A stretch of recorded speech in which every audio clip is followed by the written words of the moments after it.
Palavras, palavras, palavras. As palavras têm força. As palavras constroem, as palavras destroem.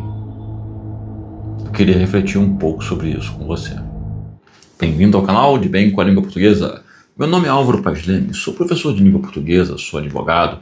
E nesse espaço eu quero conversar com você sobre o seu idioma, a língua portuguesa, e muita coisa que o seu idioma nos leva a refletir, como é o caso de hoje. Mas antes de refletirmos, por favor, inscreva-se no canal, se ainda não for inscrito, dê o seu like, o famoso curtir, e ative o sininho para notificações, que aí você não perde nada das nossas reflexões, e ainda convida o algoritmo para refletir com a gente.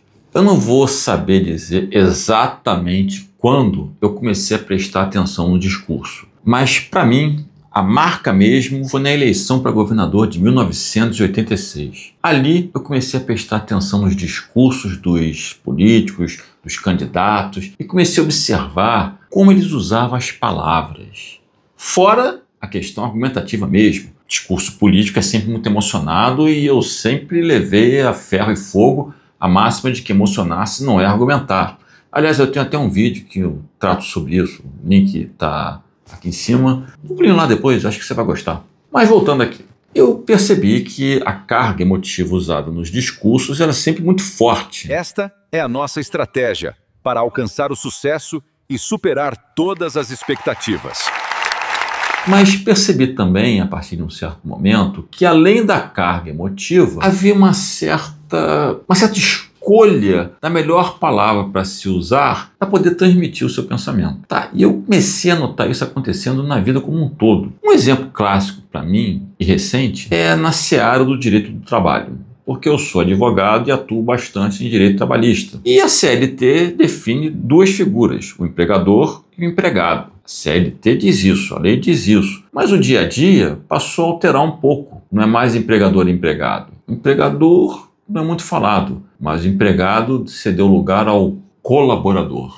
Então nós não temos mais uma pessoa que recebe uma remuneração. Nós temos alguém que está lá para ajudar. E pessoa que ajuda precisa de salário? Está lá de boa vontade, de boa fé? Parece que não, mas um trabalho de manipulação começa a ser feito em pequenos atos como esse. Como eu disse, colaborador, ajuda. Pô, me ajuda aí, traz um copo d'água, pode ser? Sim, você vai lá, dá um copo d'água, vai querer dinheiro por isso? Vai querer direitos, 13º, fundo de garantia, férias? Por isso? Por colaborar? Que absurdo. Eu estou notando isso. Já conversei com amigos que perceberam a mesma coisa. O colaborador, então, é apenas alguém que ajuda. As pessoas começam a construir a partir dessa suave mudança.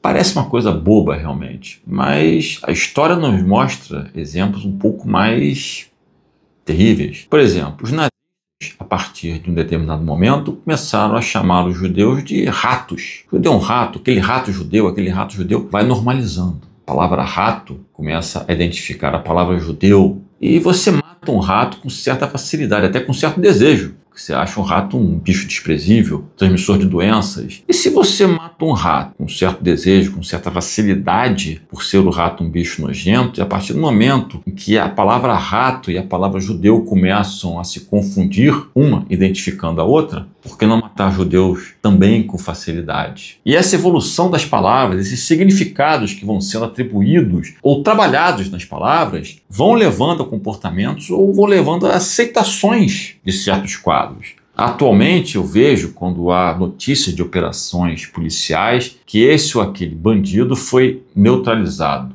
Aí eu vou ver a reportagem, na verdade o bandido foi morto. Um bandido morto não é um bandido meramente neutralizado. Neutralizado para mim é a pessoa que é imobilizada. Ele está neutralizado, ele não oferece perigo. Mas morto, neutralizado é igual a morto? Neutralizado é uma palavra suave, tranquila. Tem uma palavra mais pesada.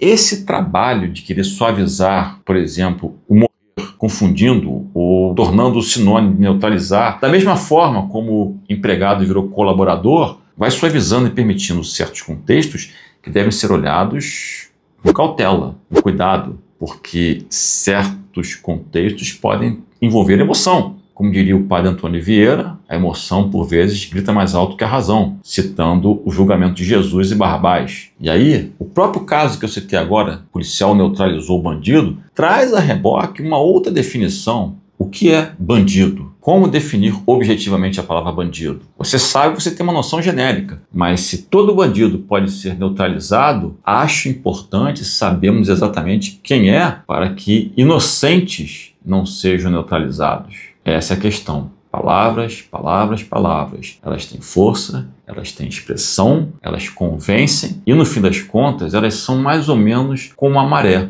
Você está ali boiando e não está percebendo. Está sendo levada por ela. Pense nisso. Até a próxima.